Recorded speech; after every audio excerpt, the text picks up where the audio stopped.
जिस समय कौरव पांडवों के साथ अन्याय कर रहे थे, कभी उनको लज्जा गृह में जलाने का प्रयास कर रहे हैं, कभी लड्डू में जहर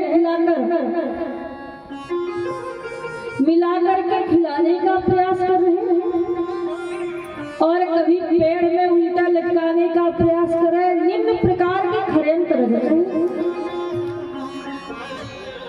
तब विदुर जी महाराज आए, धृतराष्ट्र जी को प्रणाम किया और कहा, महाराज आपको पता है आपका पुत्र अन्याय के ऊपर अन्याय कर रहा, ऐसे ऐसे षड्यंत्र रच रहा है, समझाइए महाराज।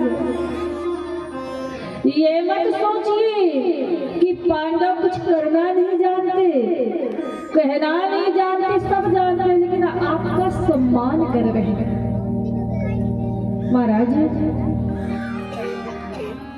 अभी भी वक्त है, यदि बेटा हमारा अन्याय कर रहा हो, किसी के साथ दुर्व्यवहार कर रहा हो, गलत कर रहा हो, तो माता पिता का धर्म होता है, कर्तव्य होता है कि अपने बच्चों को रोकना चाहिए, डांटना चाहिए, समझाना चाहिए, ना कि ऐसा नहीं कि बढ़ावा देना चाहिए।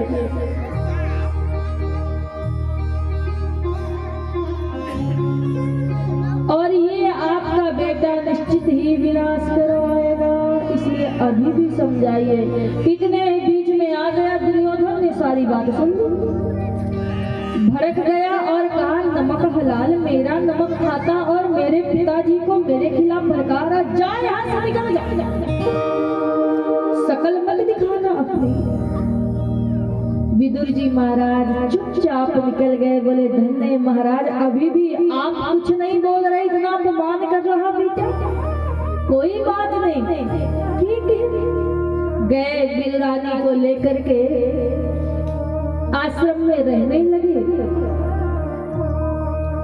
एक दिन की बात है, भगवान श्री कृष्ण कौरवों के पास आए, संदेशा लेकर के, शांति दूत बन करके। दुर्योधन ने बहुत स्वागत किया, कपट रूपी मैत्री करने के लिए। आइए आइए महाराज, आपका स्वागत है, बताइए कैसे आना हुआ। ठाकुर जी ने कहा, दुर्योधन ये बताओ, पांडव तुम्हारे भाई हैं? बोले हाँ। सगे काका के बेटे हैं? बोले हाँ। तो जितना राज्य में अधिकार तुम्हारा है उतना ही उनका है। तो ऐसा है भैया कि ज्यादा नहीं तो एक एक नगर दे दो, पांचों को अपना निर्वाह कर लेंगे। दुर्योधन ने सुना तो भड़क गया, कैसी बात कर रहे हैं महाराज, एक की बात कर रहे तो मैं तो एक कोना तक नहीं दूंगा, सुई की नोक के बराबर जगह नहीं दूंगा, युद्ध करना पड़ेगा। ठाकुर जी ने कहा, पगले जानता है युद्ध कैसा होता है? कितनी माताओं की गोद सूनी हो जाती, मांग का सिंदूर मिट जाता, ऐसे ही समझ लिया। धृतराष्ट्र जी तुरंत आंखें दिखाए, बोले क्या बोलते, चुप रहो। दुर्योधन तुरंत बात को पलट लिया और कहा, महाराज राजपाट की बात है, होती रहेगी। आप तो ऐसा करो कि मेरी मैया गंधारी ने 56 प्रकार का भोजन बनाया है, आप तो स्वीकार करो।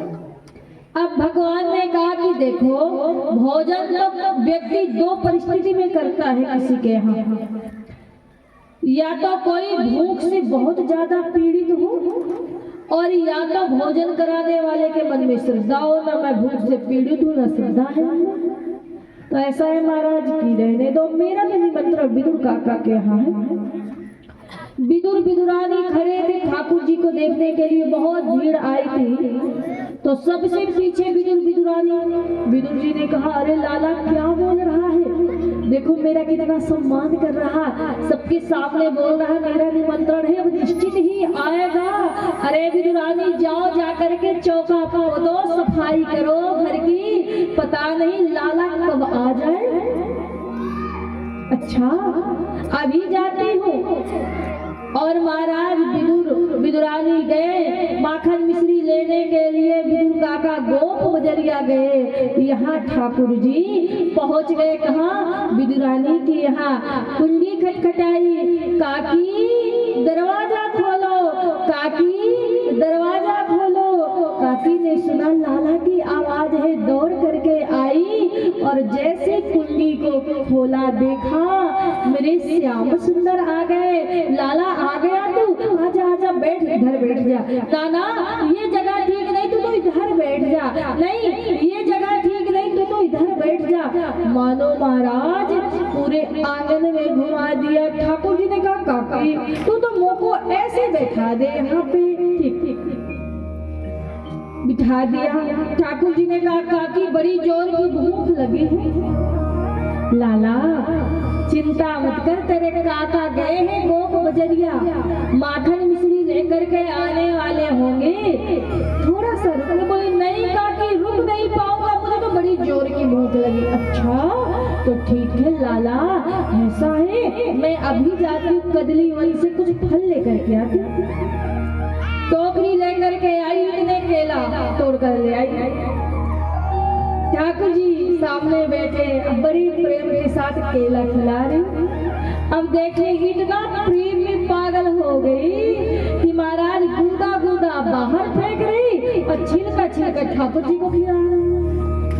एक खा लिया छिलका, दो खा लिया, 10 छिलका खा लिए। ठाकुर जी मुस्कुरा रहे हैं, खाते जा रहे 20 छिलके खा ली, गूदा का ढेर। 40 तक गिनती पहुंची, उतने ही बीच में आ गए विदुर काका। अरे देवी विदुरानी कहाँ हो? विदुरानी गई। अरे क्या हुआ तुम्हें पता है? अरे वो श्याम सुंदर आने वाला है। हाँ आने वाला है, और देख मैं माखन मिश्री लेकर के आया हूँ स्वागत करने के लिए। विदुरानी ने कहा आने वाला है कि आ गया? आ गया? हाँ कहाँ है? देखा ठाकुर जी बड़े प्रेम के साथ छिलका छिलका खा रहे थे, दूधा का ढेर लगा था, और महाराज विदुरानी बड़े प्रेम से खिला रही थी। ठाकुर जी खाते जा रहे महाराज। कहा अरे पगला दी, अरे बोरा दी, ये क्या तुम तो छिलका खिला रही, दूधा फेंक रही। विदुरानी ने देखा हे भगवान ये क्या? अरे लाला मैं तो पगला गई, मैं तो बावरी हो गई, नहीं पहचान पाई लाला। अरे तेरा तो पेट खराब हो गया होगा। विदुर काका ने कहा लाला ये ले तू खाना, माखन मिश्री खा ले। खाना लाला खा। ठाकुर जी खाया माखन मिश्री और कहा काका बुरा ना मानो तो एक बात कहूँ। हाँ क्या? कान जरा इधर करो। हाँ ऐसे कान किया तो कान में ठाकुर जी कह रहे काका जितनी मिठास केला के छिलके में थी ना, इतनी मिठास तो